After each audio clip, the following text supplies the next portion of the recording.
Right. The Prime Minister rebuttal. It is obviously, as you all know, you've been doing this for a while, the last speech we do in this here debate thing.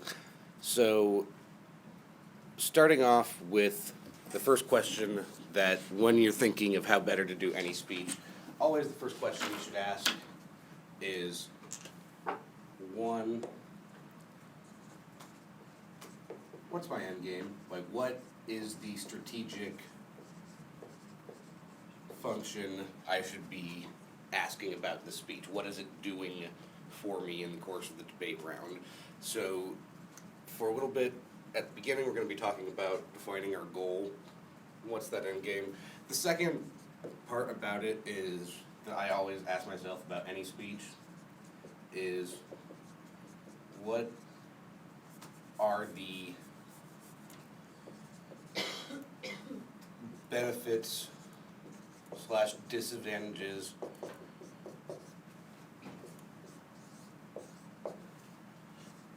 of the speech, kind of on a structural level. And what I mean by that is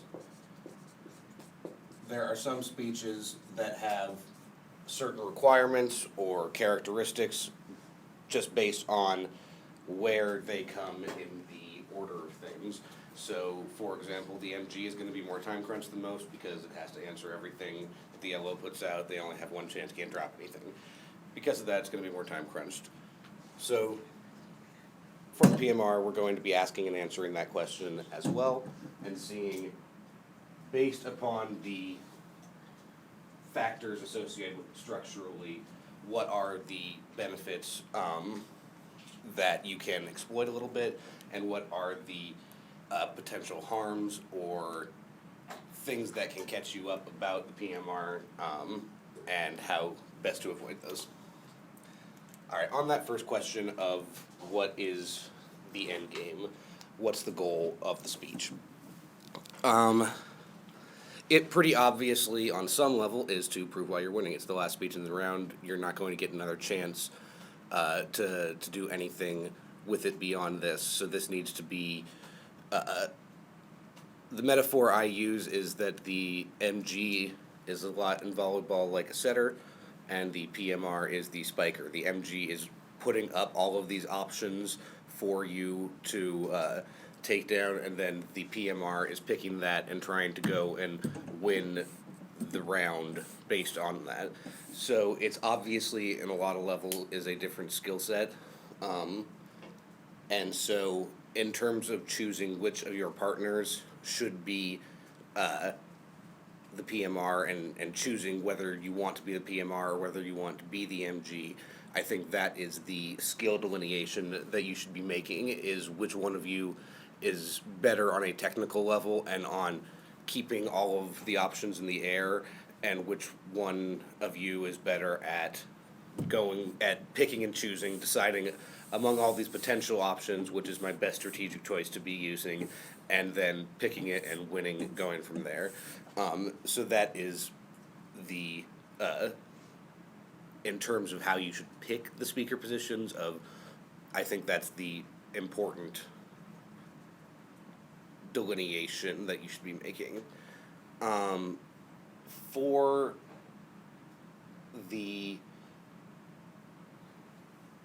when we're deciding what we want. So obviously you're going to probably be having an advantage or two on the case debate that you're going to be trying to leverage your offense against. The trick about the PMR is to be, there's a very fine balance to walk between between being offensive enough to win the round and making sure that you're going for and winning the arguments that you need that are necessary to win, and covering your bases and making sure you don't lose the round on everything else that they've set up, on the things that the opposition has been going for. So when you're doing that, I think the easiest way, in a lot of ways, is, actually we'll get to that. We'll get to that on the benefits part of it. Actually, no. I'm going crazy, you guys. I'm switching it up right now. I think this is more important. I'm going to talk about the benefits structurally because I think it'll help you out understand it. So the first thing that's important to realize and remember about this is PMR is really the only speech with in-round prep.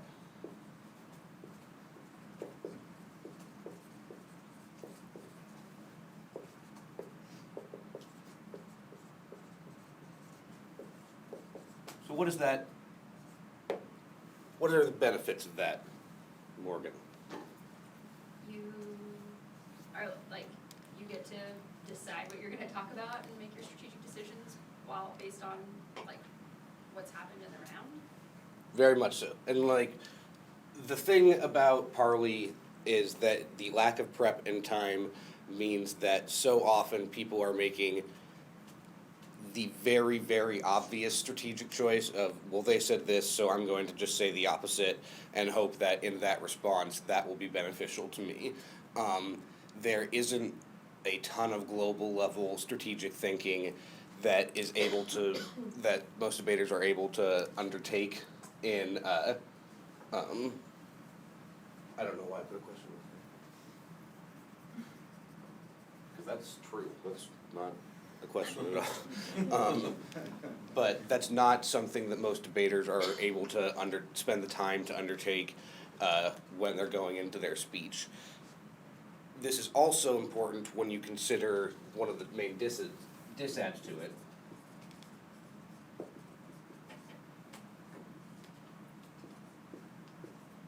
Is the time crunch.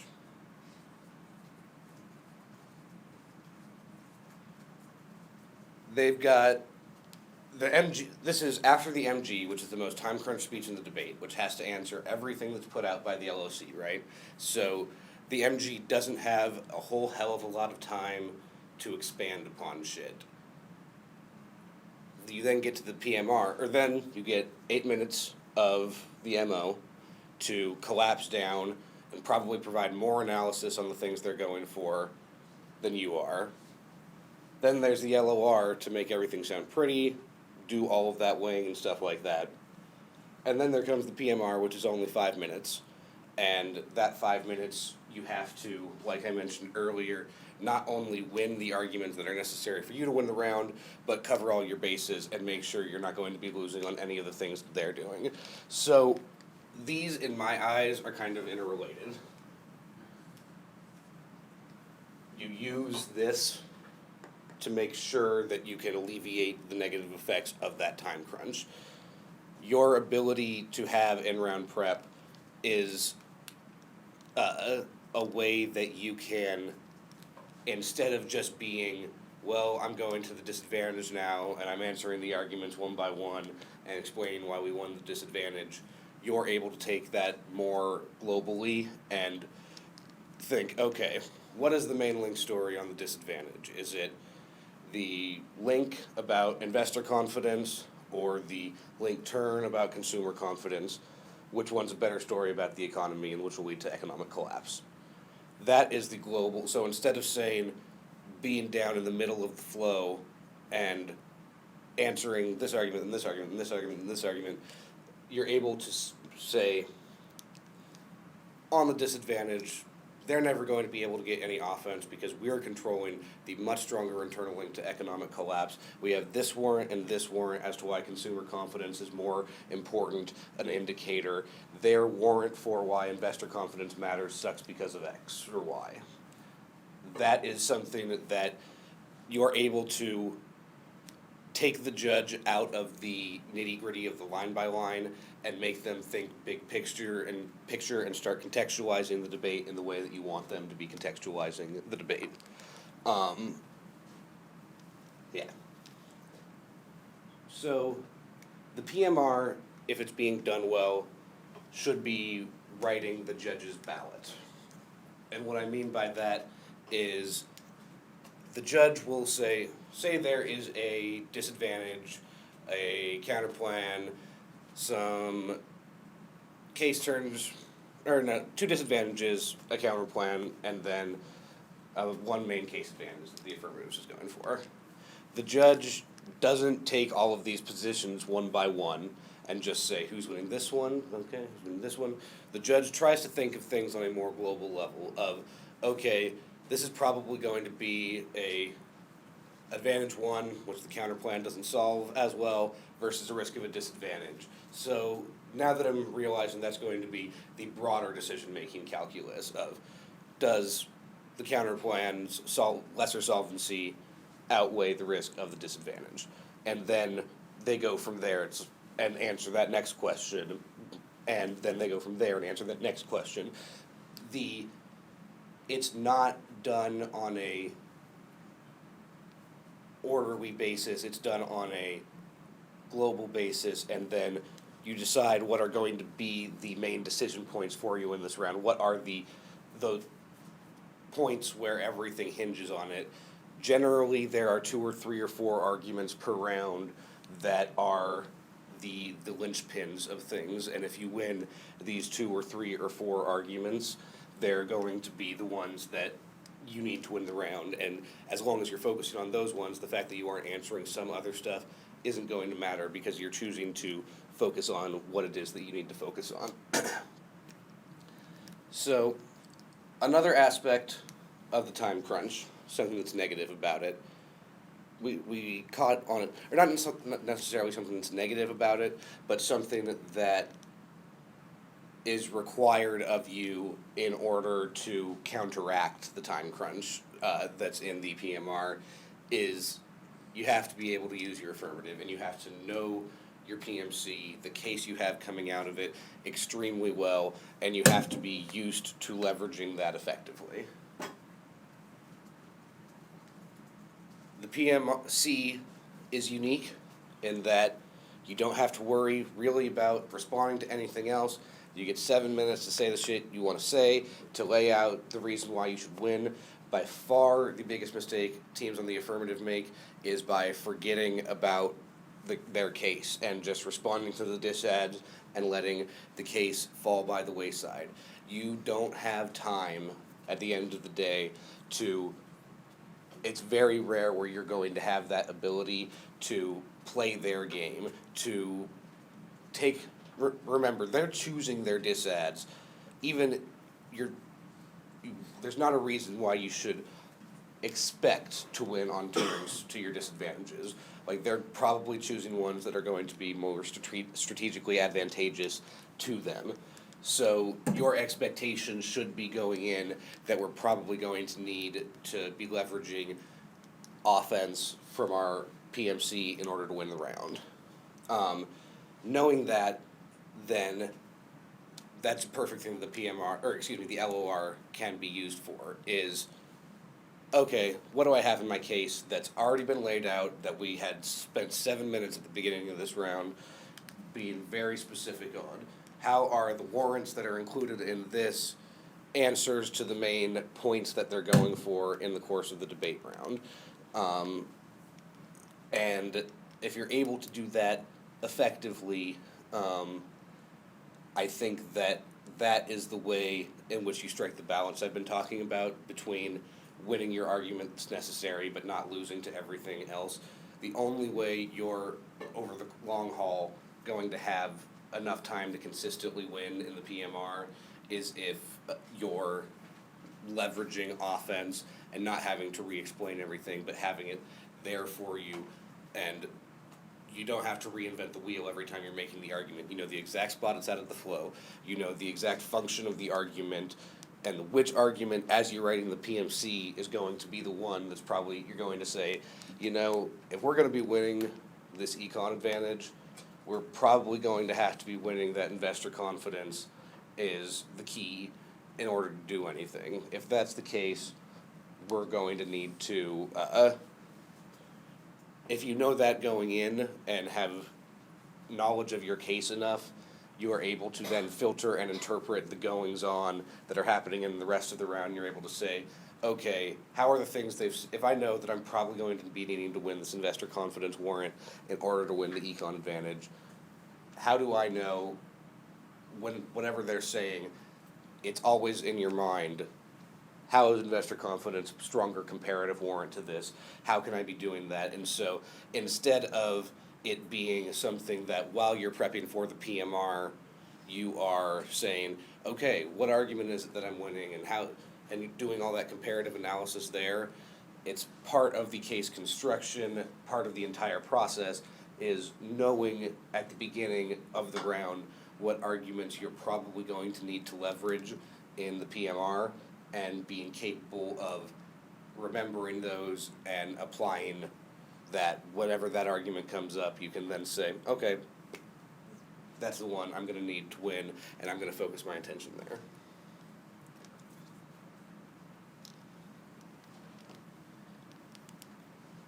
The PMR is a little difficult in order to give a lecture on, because I think in a lot of ways it is such a reactive speech. There's no set formula that you should follow.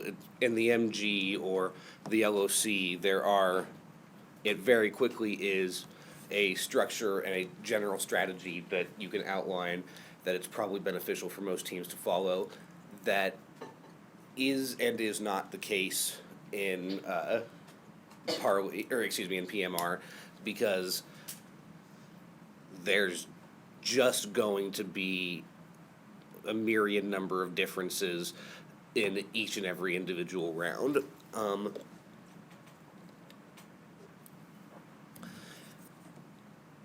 So I think that probably the best way to get at what I'm talking about is to do a few examples.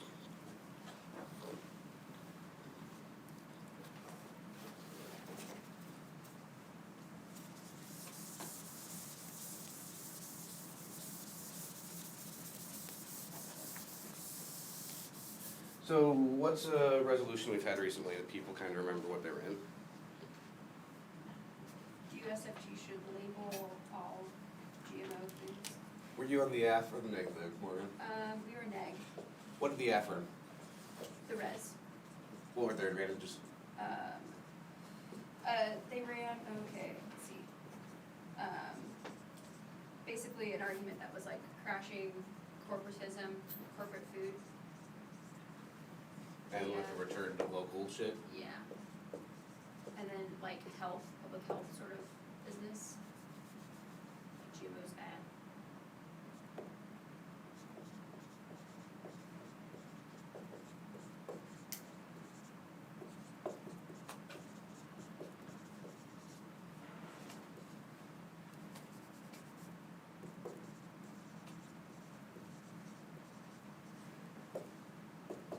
What do you run? We ran a counter plan that was labeled all non-GMO foods.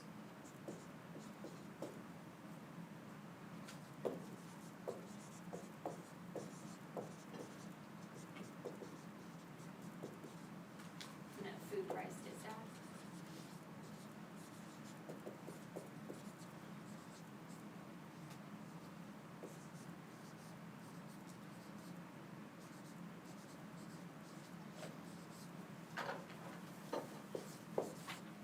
Counter plan. It was label all non-GMO food. Yeah.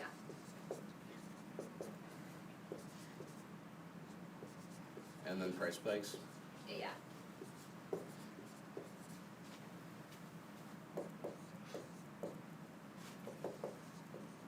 I'm looking at my flows now. Their advantages were kind of just all one argument, if that makes a difference. No, it doesn't. Okay, so your case is saying, if you're on the affirmative, you've got corporate fruit structures, taking down, transition to local. That's what you're arguing your plan does, by virtue of labeling all GM food, and also that GMOs kill people. They're bad for public health, probably monoculture shit, right, Morgan? I just realized you were in the room. Yeah. Right. Basically, yeah. I didn't really characterize your argument very well, I'm sorry. I'm like, Basically, yeah, we set the two and the brand impacts at the bottom. yeah. Okay. It was just one argument.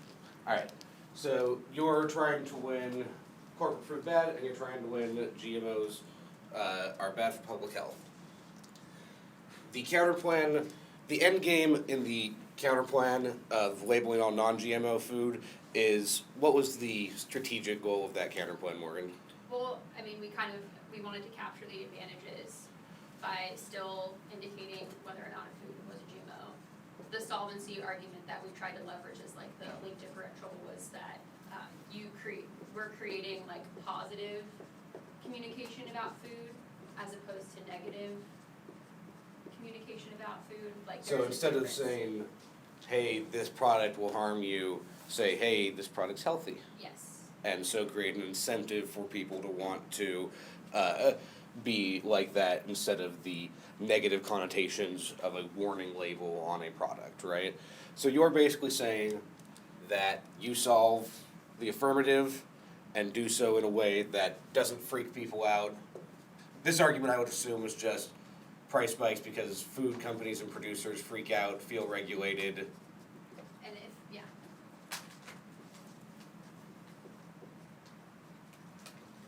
It impacts making people starve to death because they can't buy food.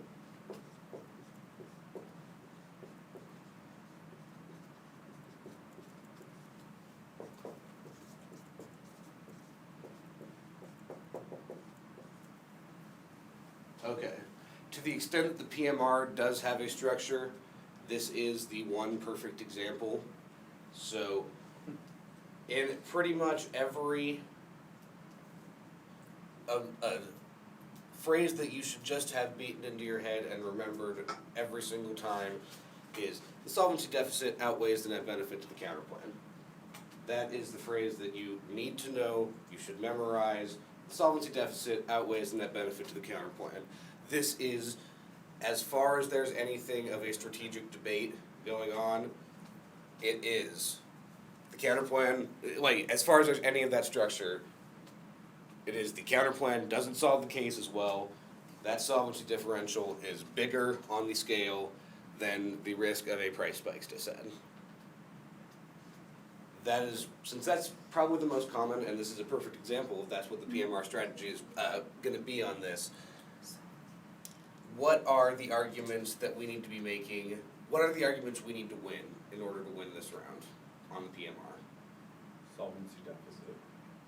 All right, and so that is that we need to be winning that label all non-GMO food.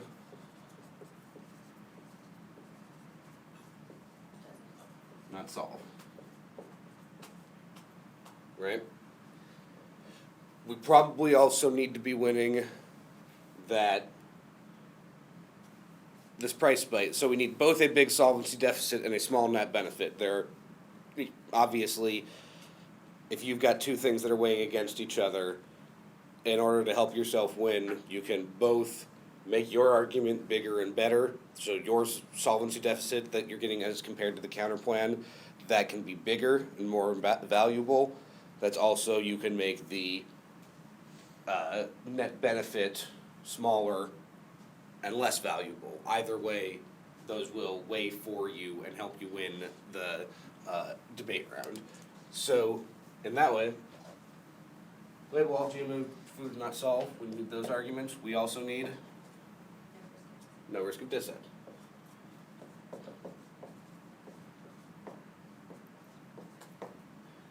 People feel tethered to the arguments in front of them and feel the need to go argument by argument because they don't want to feel like they've missed anything. But like, if you win these arguments, you win this debate. Literally, if you win that labeling all GMO food or non-GMO food doesn't solve, and you win that the risk of the dissent is very small, or that you've turned the risk of the dissent, whatever, what have you, anything like that, depending on what you went for in the MG. Because if the solvency deficit outweighs the net benefit to the counter plan, this outweighs this, rounds over, you win. And so it's one of those things that, because people are so tethered to the arguments in front of them, they spend a remarkable amount of time answering arguments that aren't particularly going to be all of that relevant to the judge's decision. At the end of the day, I'd say it's remarkable how much time is spent on arguments that a judge, not that they completely ignore, but are very aware, the judges, when they're hearing them, that it's like, well, this is interesting and everything, but the entire debate's gonna come down to who wins this argument. It happens all the time. And being able to identify what that argument is, what the linchpin argument is in the debate round, and then identifying that and spending all your time there is the necessary factor in order to be able to do it well. Let's do another example. Nick. Ooh, which Nick am I talking to? Apparently it's Nick from Utah, that's who I'm talking to. What's the case you've ran this weekend? Your favorite? Favorite one? Mm-hmm. It was probably the drone topic, the last one. So what was resolution? USFG should ban the use of armed drones in Pakistan. Were you AF in this round? Yes. Okay. Was your plan text essentially the res? Yes. Okay. No.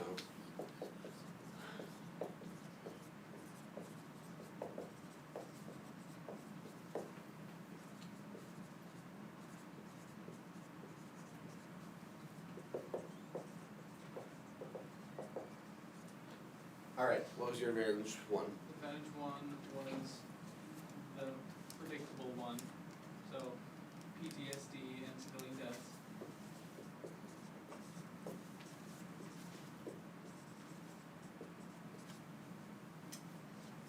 Do you have advantage two? Yeah, and advantage two was more of a critical one, that was our military technology ends up colonizing the colonizer.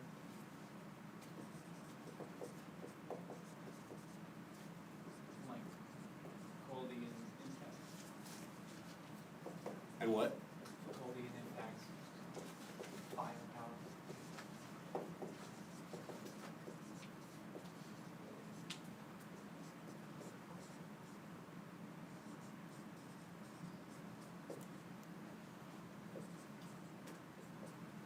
Alright, so you've got probably this PTSD, civilian deaths, you're probably making some terrorism remarks about anti-American sentiment, is that right? Or just people dying by the use of the drones? Yeah. So-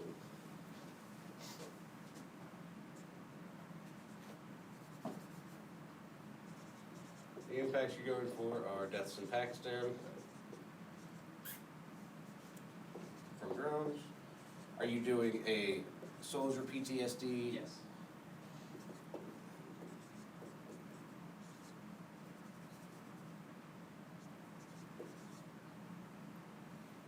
Alright, and on this, do you have any framework or anything? No. Okay. What was the negative strategy? They ran Yeah, okay. That was us. We ran two counter plans and a DA. We ended up kicking out of one of the DAs. Do you want the one we kept? What did you go for in the block?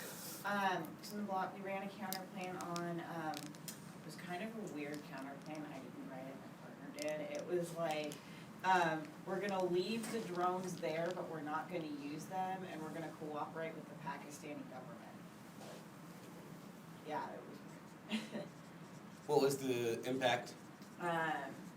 Basically that we maintain regional stability by having United States presence in drones, but we can use the drones for surveillance of the area, and we expanded on that in the DAs.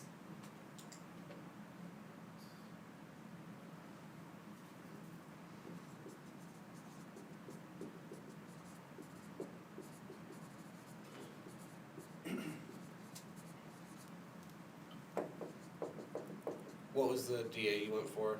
We went for the Pakistani tribal region, was the DA that we ended up keeping. And just that drone's necessary. Yeah, well, we said that if you take out the drones, then we remove surveillance, and because there's no military or like Pakistani military or police in the area, that Al Qaeda can basically do whatever they want to the Pakistani tribes. That's what we're going for.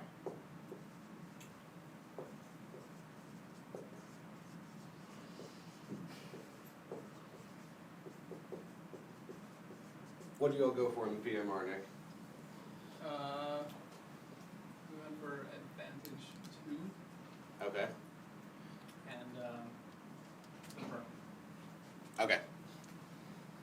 So, this is a great example of one that doesn't follow nearly the nice, pretty structure that the previous one followed. The previous one was a perfect example of solvency deficit outweighs net benefit to the counterplan. That's the PMR strategy. This is one that is significantly more difficult to identify exactly where it is that you want to be going with things. Permutation, probably a good route. Without knowing text, I don't know for sure. But it seems a little non-competitive.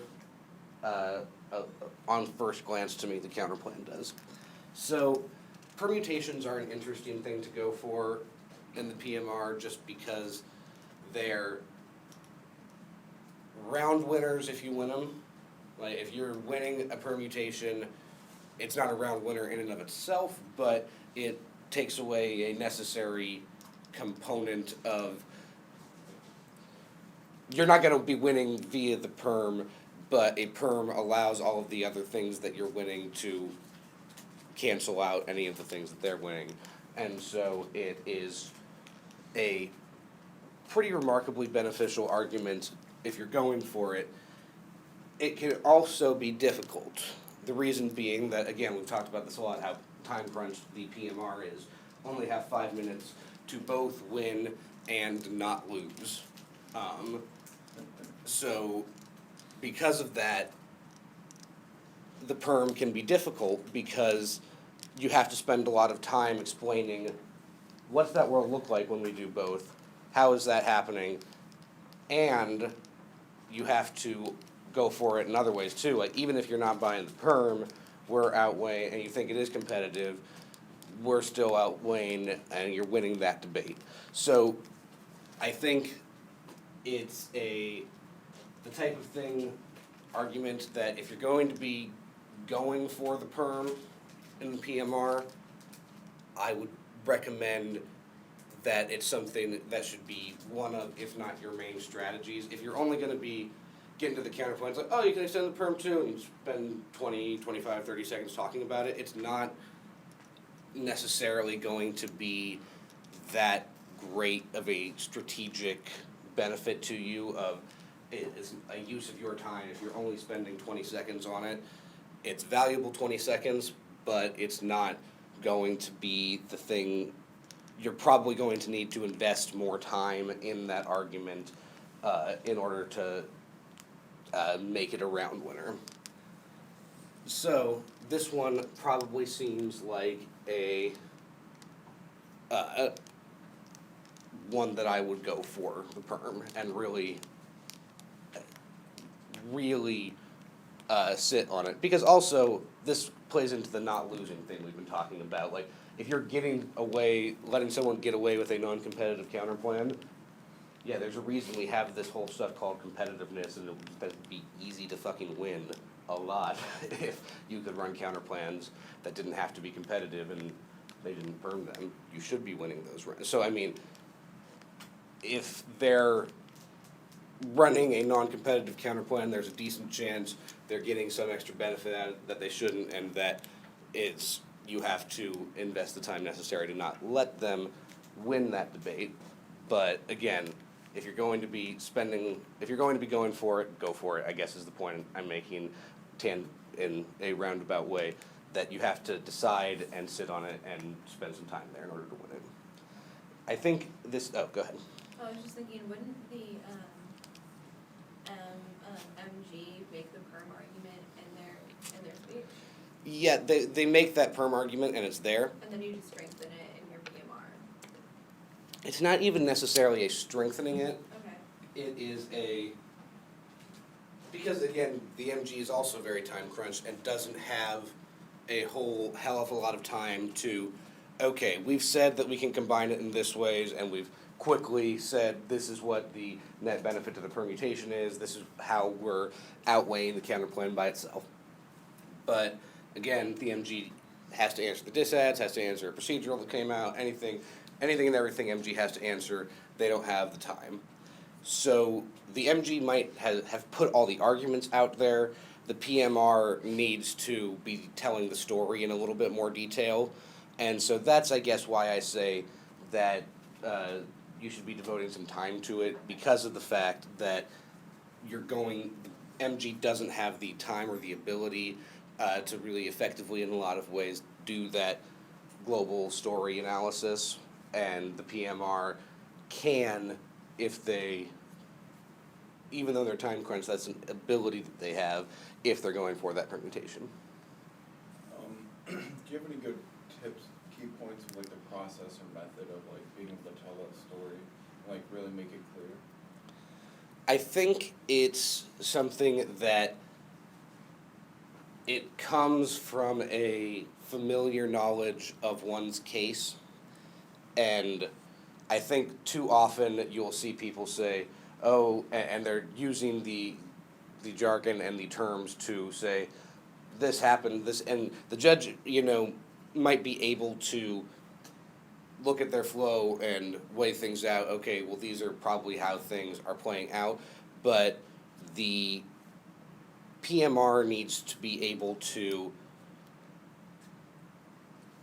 isolate that in more detail, and the way they do it is through knowing exactly what their case does and the arguments that are in there that are the functional ones that are important. So it allows you to say, okay, here's our case very quickly, boom, here's how they're different, here's how the way in which we combine it onto theirs does that, and if you know the specifics and the 4 or 5 likely to be most important arguments in the PMC, which again, there are going to be those linchpin arguments in your case, you know that to be winning this like biopower Foucault shit, you're probably going to need on some level to either,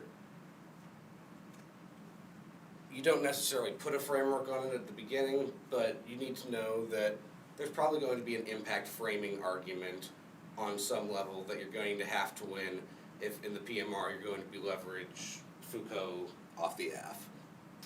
If you decide to go for those more critical impacts, if you make those impact framing arguments in the rebuttal, is that, those count as new arguments? Those have to come out of the MG, right? Or can you, It's, that count as impact weighing if you prioritize them in the PMR?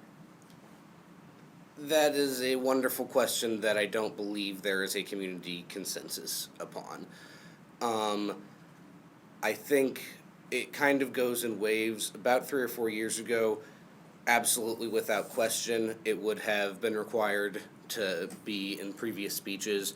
I think things went a little too far in that direction of requiring all that impact weighing to be coming out at the beginning, and people said, well, what the hell are these rebuttals for if everything of the weighing is going to be having to be done prior to that? What's the point? But I think that it's not that the arguments only come out and there's a lot of little bits of weighing that can be done that aren't new. If you're making broad global level claims that are going to be, if you're making this, you're not going to be saying, well, biopower makes your impacts inevitable on the disad because as an outward claim, but let's say you've got little spikes in here about how biopower,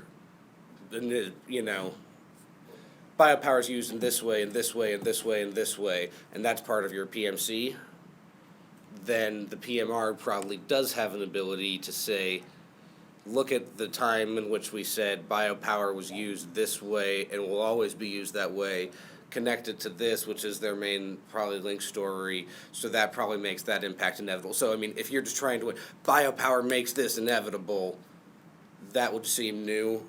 If you're able to kind of point to specific parts within that, make some comparisons, there's a little bit of leeway, wiggle room that you can move around there, but the broad, if you're trying to make some sweeping statements on that, it'll be seen as new, I would say. Does that make sense? Yeah, I guess I'm just trying to think like, so if this would be poor gov strategy to not have some sort of reasons like why systemic impacts are more important than, you know.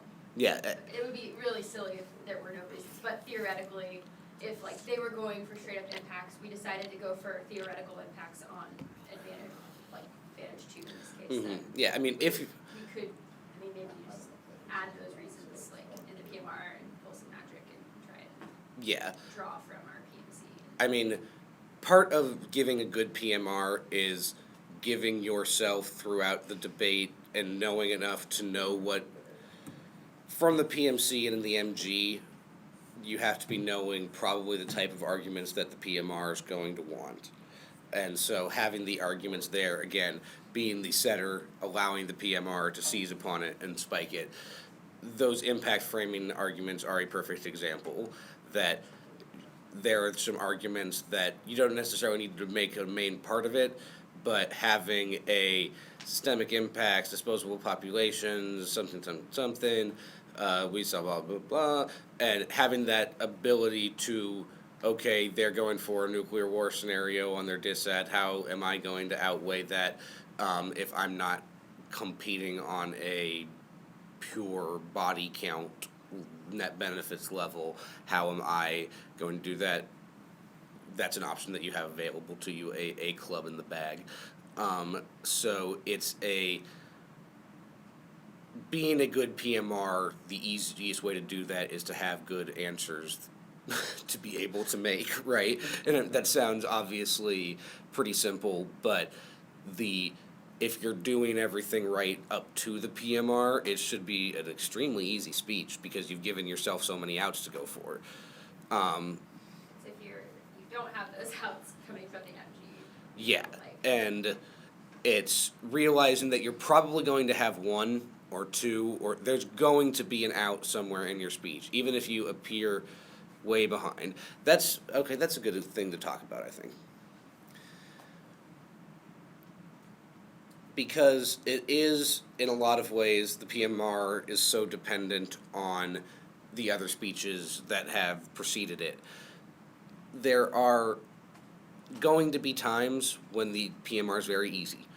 And because you've done a good job, you've written a good case, you had a good MG, which explained the differences, and it's just going to be basically pulling the arguments you need to do to win the round.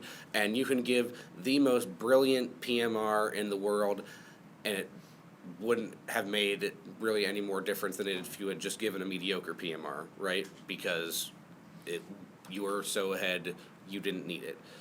The trick in being good PMR then is to win the other rounds, the rounds where you're behind or where you're perceptually behind, where that main thing that you've decided going in that your advantage one is going to be big, it's going to be huge, this is what I'm going to win on, and then they read this turn that you're like, oh shit, I didn't think about that, we fucked this up, we are not winning advantage one.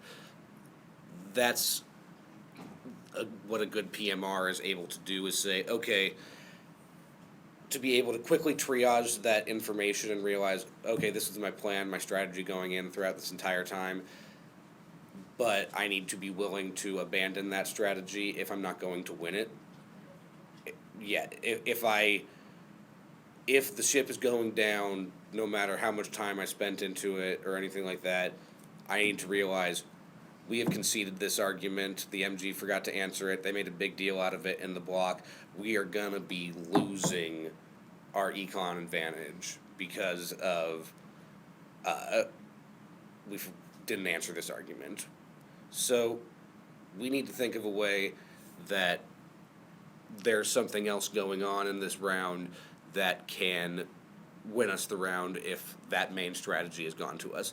I think the easiest way to do that in a lot of ways is to make the debate as small as possible and try and find a turn you're making on some disad that you can go for and win. So you're going to be losing the link level debate on econ. You've conceded a link turn. You know you're going to be losing that debate. Maybe they also read some impact defense arguments that the economy is resilient. We had a crash in 08, didn't lead to the resource wars they're talking about. So maybe you just expend 30 seconds extending arguments. Economy doesn't matter. Economy doesn't matter. It's not a big deal. Economy doesn't matter. So even though you spent the MG really arguing against those and being like, bullshit, economy does matter. Bullshit, it does. You need to be able to go into this and realize, okay, we need to change strategy. Let's let them pick all their arguments. But there was this one turn that we probably have a slight chance of winning some offense on their Pakistan disad or something. And so make the debate, everything else in the debate go away except the piece of offense that you think you're probably winning the most, and just go for that as much as you possibly can. It's not always definitely going to win, but you need to be able to realize I'm not winning this debate if it's about the economy. We have conceded an argument that will not let me win the debate. I have to make it about something else, and being willing to make that strategic choice is important. Okay, so on the situation, just for example, where you don't have the solvency deficit argument, and the ground is fairly split on both sides, it's kind of it's hard to delineate which side has more offense or defense going into the PMR. What do you pull across if it's they have stuff on you and you can't, and you don't have a lot to work Basically, with? how do you not die? Yeah, what's the best Very, strategy in that very case? carefully. Yeah. No, I think that this is partially related to what I was saying earlier, in that the way to be a good PMR is to have a good PMC and MG, in that you need to be Okay, having, but what if- you need to what be. if your MG is just shit? Yeah. I mean, It's 'cause true. that does happen. In those rounds, I would say isolate your offense. What are you winning? Okay. There's So- gonna be an argument that you're probably winning more than you're winning any other argument in this round. Okay, so Even if you're not sure what it is, even if there are a lot of options in various places, there's gonna be a disad. There's probably gonna be, you could go for a turn, you could go for advantage one. There's gonna be 3 or 4 things you could go for. So just go for the off case stuff you're winning first. Not necessarily the off case, Okay. because, I mean, in general, I get what you're saying about you worry about the MG, but a PMR, you should be saying, make solvency deficit arguments. Make solvency deficit arguments. You should never be letting yourself not have the ability to leverage your case. That needs to be strategic. Strategic government team 101 need to be using your case the entire time.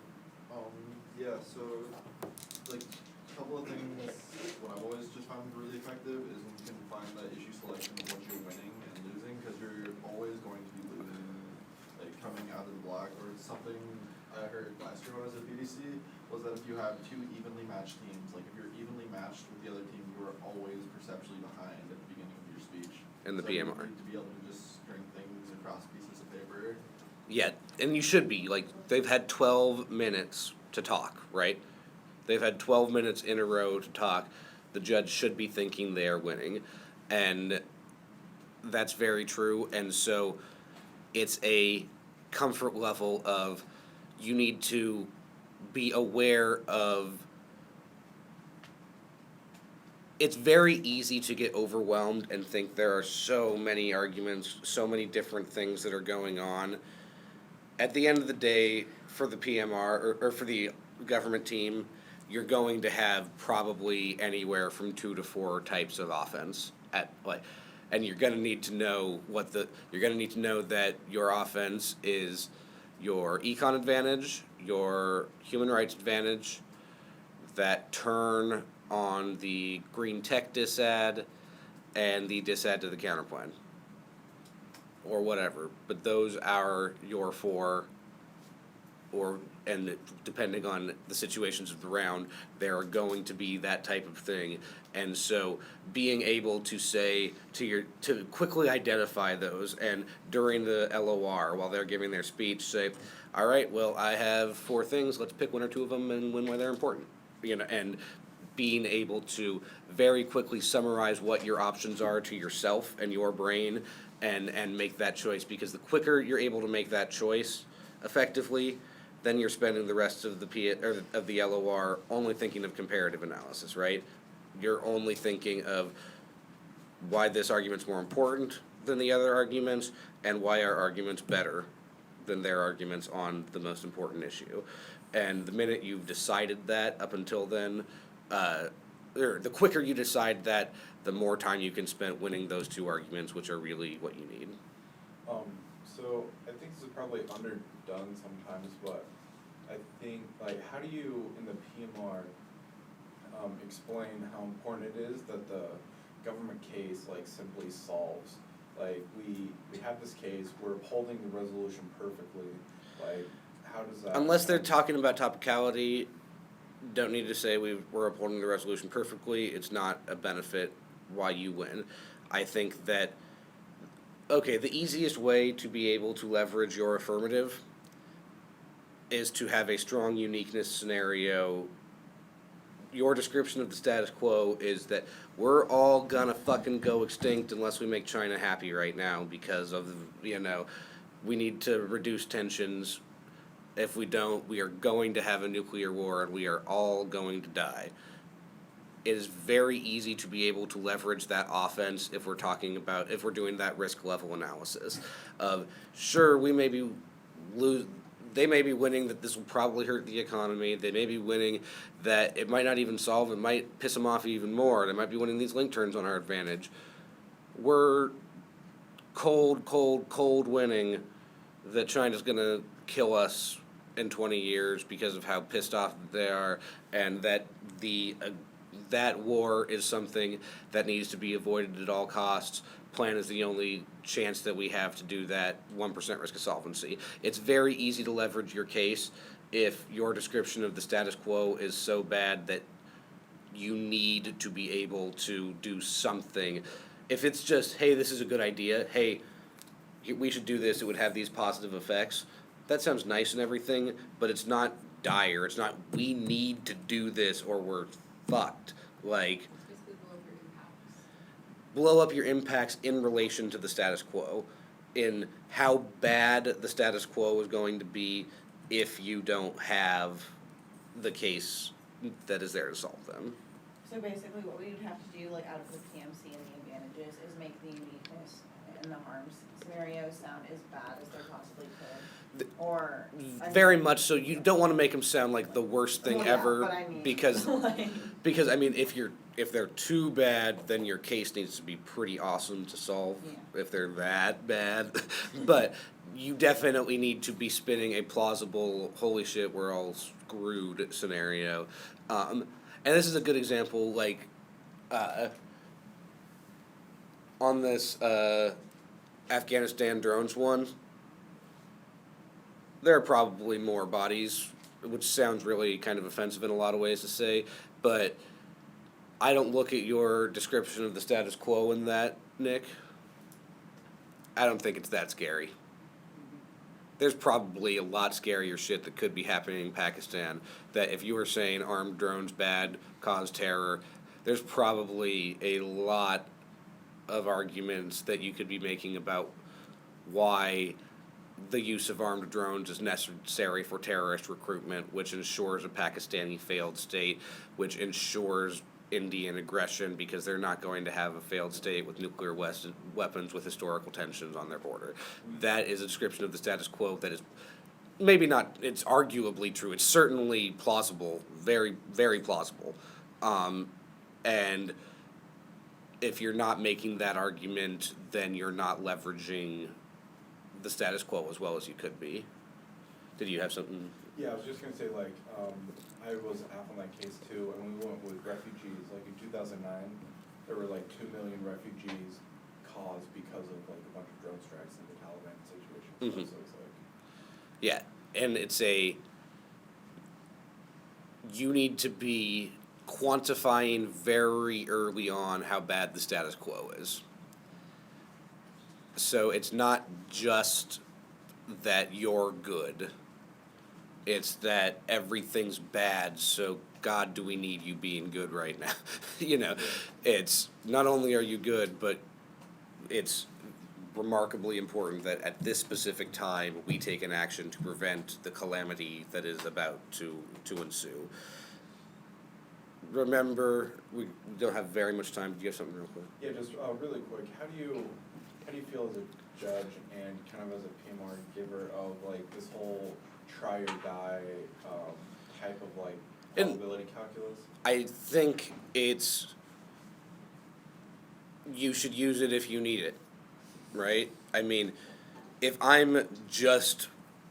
feel pretty ahead on the Link story, there's no point in doing a try or die and making that the framing, because it makes it sound like, generally the way that's used is, hey, the status quo is so bad, any possible risk of plan solving is necessary because it prevents extinction if it does solve, right? I think the implicit nature of that type of argumentation is that our Link story's so bad that we're just saying anything,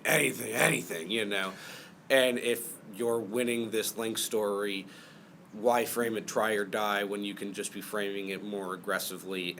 And that's if that's what you've got going for, which is a small risk of solving a very big impact versus a more probabilistic small impact, then you should be absolutely, without question, framing that thing in a try or die way. That's the option that's available to you, but you shouldn't be